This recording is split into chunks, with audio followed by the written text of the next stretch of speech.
in the witch's house. And now, of course, you want to know what happened to Edmund. He had eaten his share of the dinner, but he hadn't really enjoyed it, because he was thinking all the time about Turkish delights. And there's nothing that spoils the taste of good ordinary food half so much as the memory of bad magic food. And he had heard the conversation and hadn't enjoyed it much either, because he kept on thinking that the others were taking no notice of him and trying to give him the cold shoulder. They weren't, but he imagined it. And then he had listened until Mr. Beaver told them about Aslan, and until he had heard the whole arrangement for meeting Aslan at the stone table. It was then that he began to very quietly to edge himself under the curtain which hung over the door. For of mention of Aslan gave him a mysterious and horrible feeling, just as it gave the others a mysterious and lovely feeling. Just as Mr. Beaver had been repeating the rhyme about Adam's flesh and Adam's bone, Edmund had been very quietly turning the door handle, and just before Mr. Beaver had begun telling them that the White Witch wasn't really human at all, but half a Jane and half a giantess. Edmund had got outside into the snow and courteously closed the door behind him. You mustn't think that even now Edmund was quite so bad that he actually wanted his brother and sister to be turned into stone. He didn't want Turkish delights and to be prince, and later a king, and to pay Peter out of calling him a beast. As for what the witch would do with the others, he didn't want her to be particularly nice to them, certainly not to put them on the same level as himself. But he managed to believe, or to pretend he believed, that he wouldn't do anything very bad to them, because he said to himself, all these people who say nasty things about her are her enemies, and probably half of it isn't true. She was jolly nice to me, anyway, much nicer than they are. I expect she is the rightful queen really. Anyway, she'll be better than that awful Aslan. At least that was the excuse he made in his own mind for what he was doing. It wasn't a very good excuse, however, for deep down inside him he really knew that the White Witch was bad and cruel. The first thing he realized then, when he got outside and found the snow falling all around him, was what he had left his coat behind in the bear's house. And of course, there was no chance of going back to get it now. The next thing he realized was that the daylight was almost gone, for it had been nearly 3 o'clock when they sat down to dinner, and the winter days were short. He hadn't reckoned on this, but he had to make the best of it. So he turned up his collar and stuffed it across the top of the dam. Likely it wasn't too sleepy, since the snow had fallen to the far side of the river. It was pretty had even he reached the far side. It was growing darker every minute, and what with that and the snowflakes swirling all around him, he could hardly see 3 feet ahead. And then, too, there was no road. He kept slipping into deep drift of snow, and skidding on frozen puddles, and tripping over fallen tree trunk, and sliding down steep banks and barking his skins against rock till he was wet and cold and brightened all over. The silence and the low lines were dreadful. In fact, I really think he might have given up the whole plan and gone back and opened up and gave friends with others, if he hadn't happened to say to himself, "When I am king of Narnia, the first thing I shall do will to make some decent roads." And of course that set him off thinking about being a king and all the other things he would do, and this cheered him up a good deal. He had just settled in his mind what sort of place he would have and how many cars, and all about his private cinema and where the principal railways would run and what laws he would make against beaver and dams, and was putting the finishing touches to some schemes for keeping Peter in his place when the weather changed. First the snow stopped, then a wind sprang up and it became freezing cold. Finally the clouds rolled away and the moon came out. It was a full moon and shining on all that snow. It made everything almost as bright a day. Only the shadows were rather confusing. He would never have found his way if the moon hadn't come out by the time he got to the other river. You remember he had seen when they first arrived at the Beavers, a smaller river flowing into the great one lower down. He not reached this and turned to follow it up. But the little valley down which it came was much steeper and rockier than the one of he had just left, and much overgrown with bushes, so that he could not have managed it and all in the dark. Even as it was, he got wet thought, for he had to stop under branches, and great loads of snow came sliding off onto his back. And every time this happened, he thought more and more how he hated Peter, just as if all this had been Peter's fault. But at last he came to a part where it was more level, and the valley opened out. And there, on the other side of the river, quite close to him, in the middle of a little plain between two hills, he saw that must be the White Witch house, and the moon was shining brighter than ever. The house was really a small castle.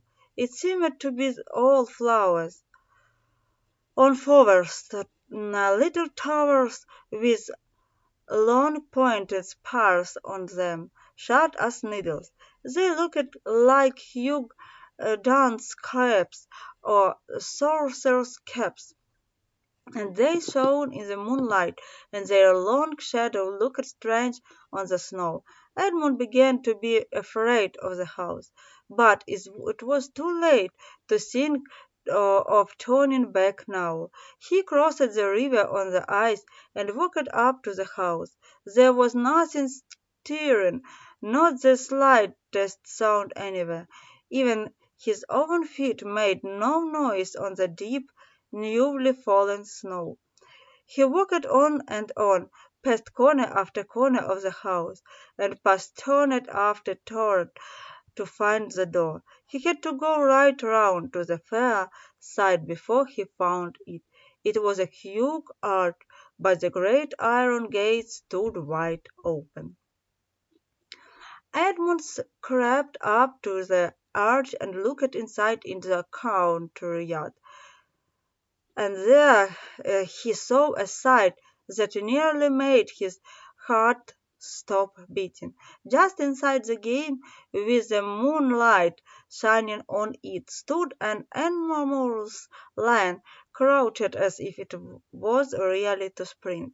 And Edmund stood in the shadow of the arch, afraid to go on and afraid to go back, with his knees knocking together. He stood there so long that his teeth would have been chattering with cold even if they had not been chattering with fear.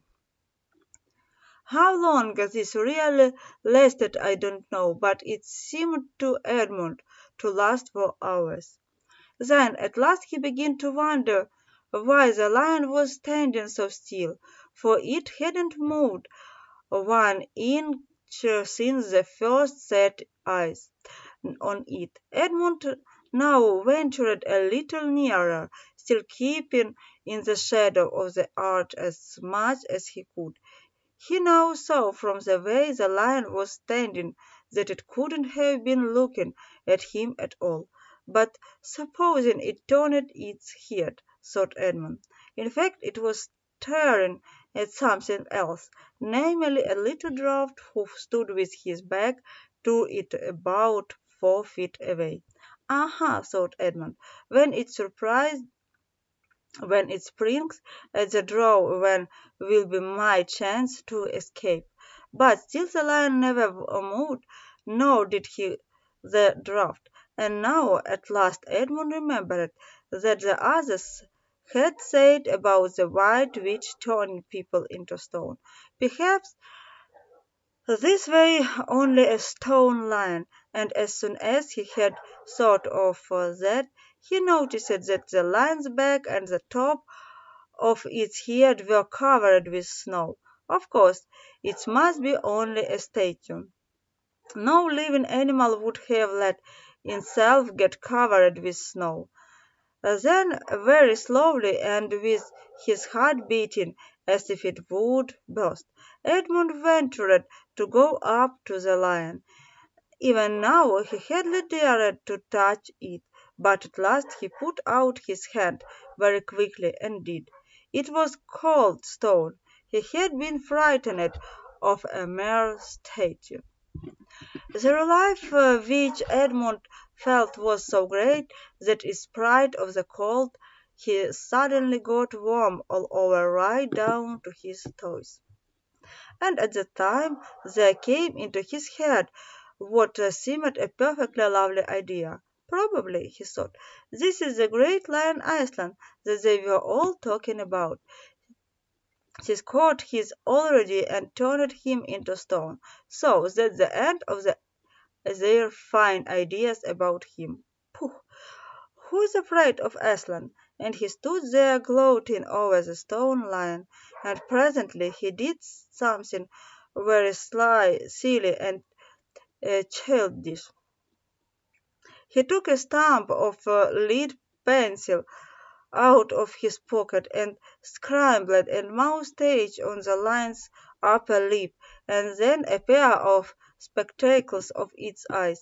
Then he said, "Yah, silly old Aslan, how do you like being a stone?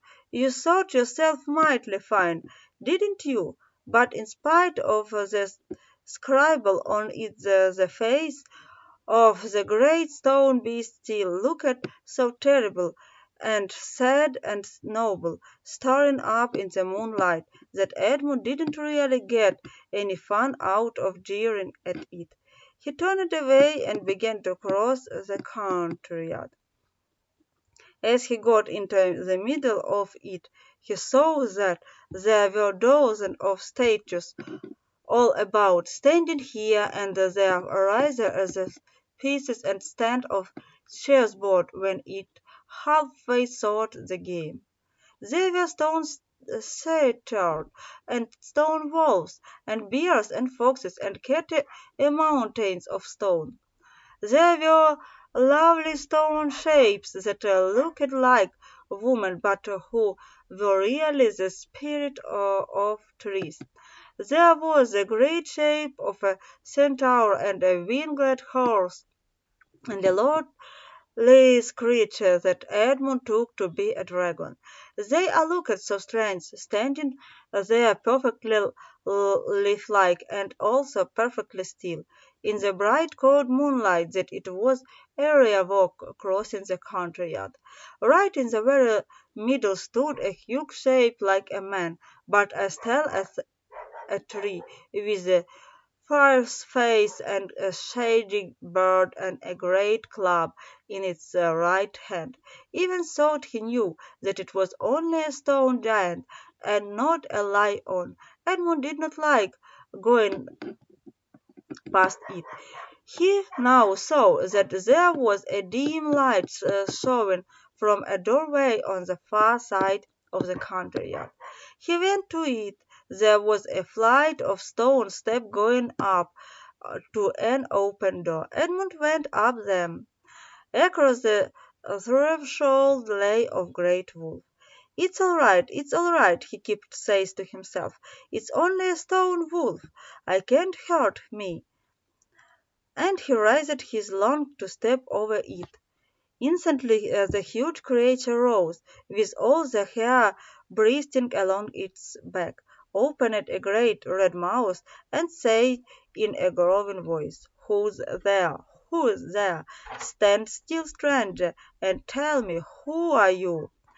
"If you please, sir," said Edmund, trembling so that he could hardly speak. "My name is Edmund, and I am the son of Adam that Her Majesty met in the wood the other day, and I come to bring her the news that my brother and sister are now in Narnia, quite close, in the bear's house. She wanted to see them." "I will tell Her Majesty," said the Edmund. "Meanwhile, stand still on their shoulder as you value your life." Then it vanished into the house. Edmund stood and waited, his fingers itching with cold and his heart pounding in his chest. And presently the grey wolf, Mowgli, the chief of the Witch Secret Police, came bounding back and said, come in, fortunate favorite of the Queen, or else not too fortunate." And Edmund went in, taking great care not to tread on the wolf's paws. He found himself in a long gloomy hall with many pillars, full as the country yard had been of statues. The one nearest the door was a little fawn with a very sad expression on its face, and Edmund couldn't help wondering if this might be Lucy's friend. The only light came from a single lamp, and close beside this sat the White Witch. "I am come, your Majesty," said Edmund, rushing eagerly toward. "How dare you come alone?" said the witch in a terrible voice. "Did not I tell you to bring the others with you?" "Please, your Majesty," said Edmund, "I've done the best I can. I brought them quite close. They are in the little house on top of the dam jump up the river with Mr. and Mr. Beaver." A slow, cruel smile came over the witch's face. "Is this all your news?" she asked. "No, your Majesty," said Edmund, and proceeded to tell her all he had heard before leaving the bearer's house. "What, Aslan?" cried the Queen. "Aslan, is this true? If I find you have lied to me, please, I am only repeated what they said," stammered Edmund. But the Queen, who was no longer attending to him, clapped her hands. Instantly the same draft from Edmund had seen with her before appeared. "Make ready our sledge," ordered the witch, "and use the harness without bells." Part 10. The spell begins to break. Now we must go back to Mr. and Mrs.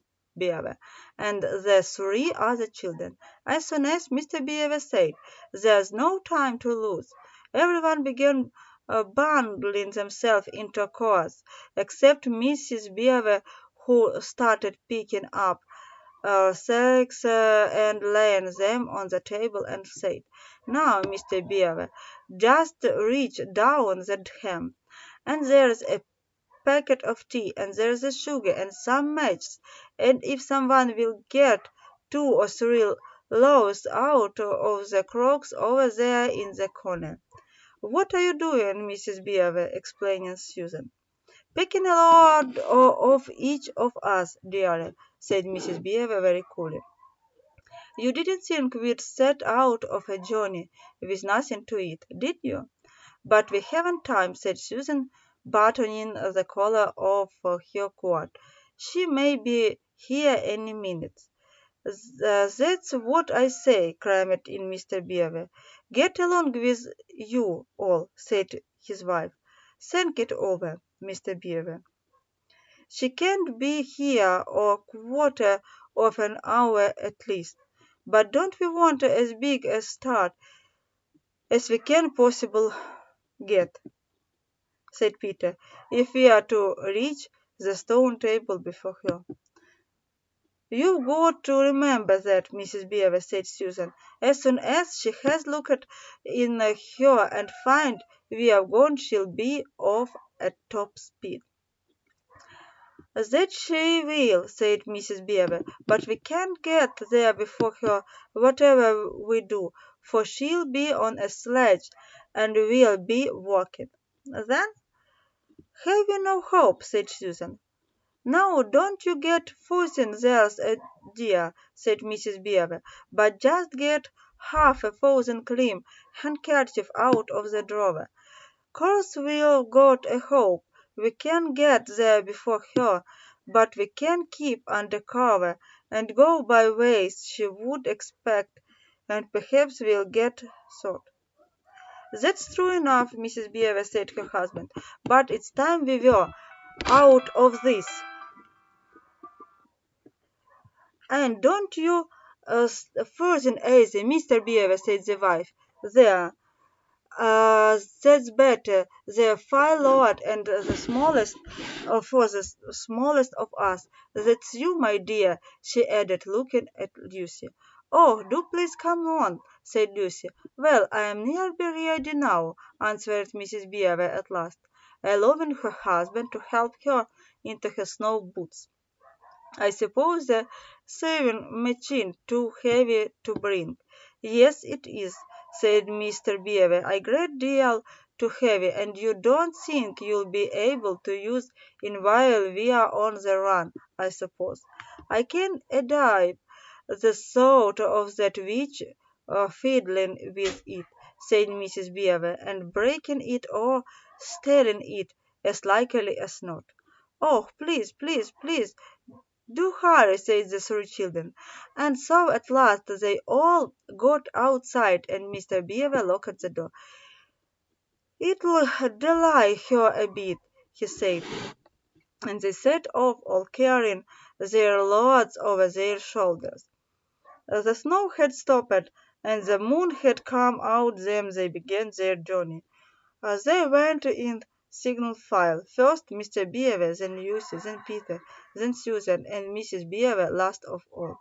Mrs. Beaver led them across the dam and on to the right bank of the river, and then along a very long sort of a path among the trees right down by the river bank. The sides of the valley, shining in the moonlight, towered up far above them on their hands. "Best keep down here as much as possible," he said. "She'll have to keep to the top, for you couldn't bring a sledge down here." It would have been a pretty enough stand to look at it through a window from a comfortable armchair. And even as things were, Lucy enjoyed it at first. But as they went on walking and walking and walking, and as the sack he was carrying felt heavier and heavier, she got to wonder how she was going to keep up at all. And she stopped looking at the dozing brightness of the frozen river, with all its waterfall of it, and can the white masses of the tree tops and the great guarding Boone and the countless stats and could not only watch the little short legs on Mr. Beaver going pat, pat, pat, pat through the snow in the front of her, as they were never going to stop. Then the moon disappeared and the snow began to fall once more, and at last Lucy was so tired that she was also asleep and walking at the same time when suddenly she found that Mr. Beaver had turned away from the river bank to the right and was leading them steeply until into very shapeless bushes. And then as she came farther away, she found that Mrs. Beaver was just vanishing into a little hole in the bank which had been almost hid under the bushes until you were quite on top of it. In fact, by the time she realized that what was happening, only his short flat tail was showing. Lucy immediately stopped down and crawled it after him. Then she heard noises of scrambling and puffing and panting behind her, and in a moment all five of them were in sight. "Whenever of this," said Peter's voice, sounding tired and pale into the darkness. "I hope you know what I mean by a voice sounding pale. It's an old hiding place for beaver in bad times," said Mr. Beaver, "and a great secret. It's not much of a place, but we must get a few hours' sleep. If you hadn't all been in such a plague of falls when we were starting, I'd have brought some pillows," said Mrs. Beaver. "It wasn't nearly such a nice cave as Mr. Tumnus. Lucy saw just a hole in the ground, but dry and earthy. It was very small, so that when they all lay down, they were all a bundle of clothes together, and what will that, and being worn up by their long walk, they were really rather sunk. In only the floor of the cave had been a little smoother. Then Mrs. Beaver handed round in the dark a little flask, out of which everyone drank something. It made one cough and splutter a little and stung the throat, but it also made you feel deliciously warm after you'd swallowed it, and everyone went straight to sleep. It seemed to Lucy only the next minute, so really it was hours and hours later, when she woke up feeling a little cold and dreadfully stiff and thinking how she would like a hot bath. Then she felt a set of long whiskers tickling her cheek, and so she called daylight coming in through the mouth of the cave.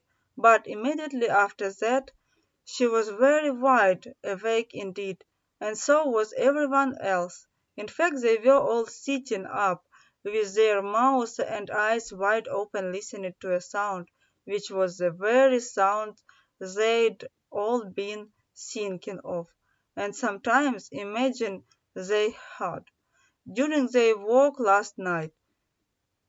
It was a sound of jingling bells. Mr. Beaver was out of cave like a flash the moment he heard it. Perhaps you think, as Lucy thought for a moment, that this way was very silly thing to do, but it was really a very sensible one.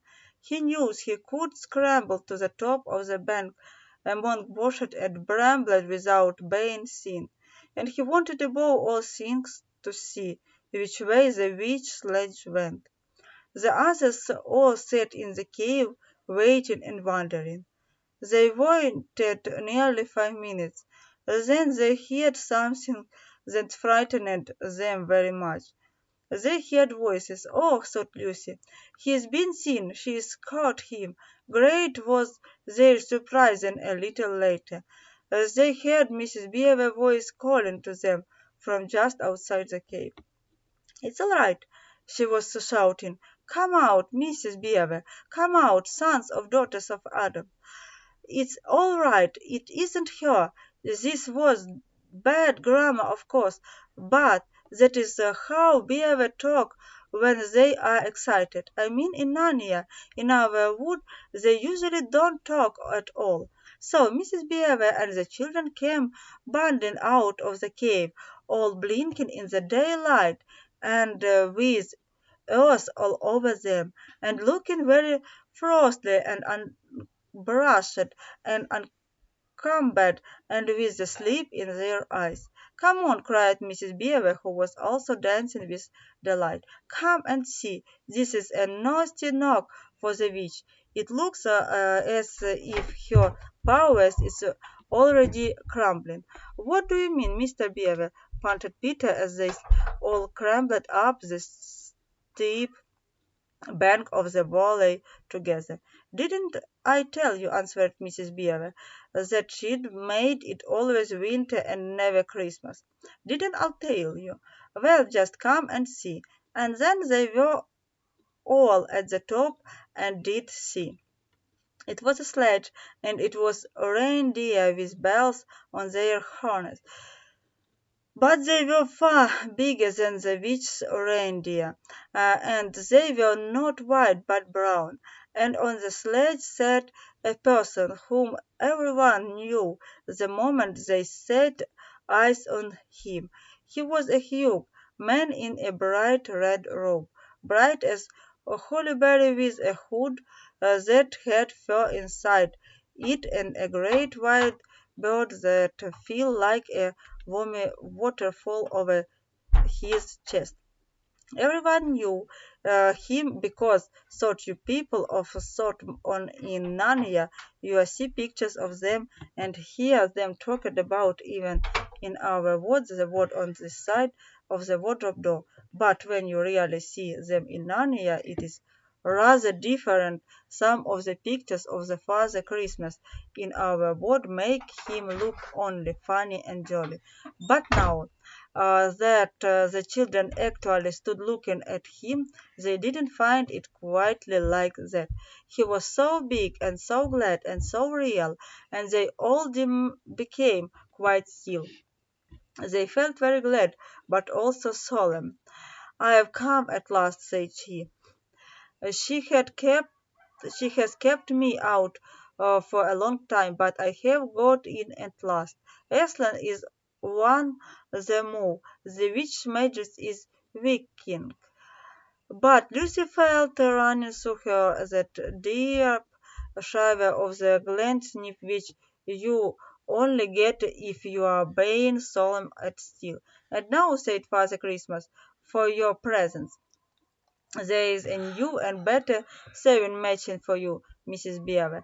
I'll drop it in your house as if I pass." "If you please, sir," said Mrs. Beaver, making a curtsy. "It's looked up." "Locks and bolts make no difference to me," said Father Christmas. "As for you, Mr. Beaver, when you get home you will find your dam finished and mended and all the leaks stopped and a new sluice gate fitted." Mr. Beaver was so pleased that he opened his mouth very wide, and then found he couldn't say anything at all. "Peter, Adam's son!" cried Father Christmas. "Yes, sir," said Peter. "These are your presents," as was the answer, "and they are tools, not toys. The time to use them is perhaps near at hand. Bear them well." With these words he handed to Peter a shield and a sword. The field was the colour of silver, and across it the rampant a red lion, as bright as a ripe strawberry at the moment when you pick it.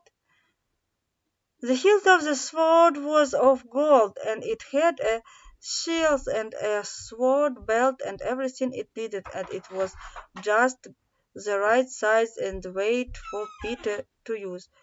Peter was silent and solemn as he received these gifts, for they felt they were a very serious kind of present. "Susan, if daughter," said Father Christmas. "These are for you."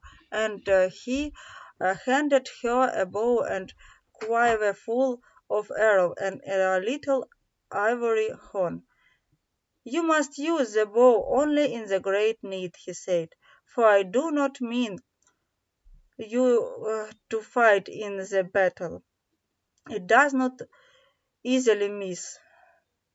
And when you put this horn to your lips and blow it, then wherever you are, I think help of some kind will come to you."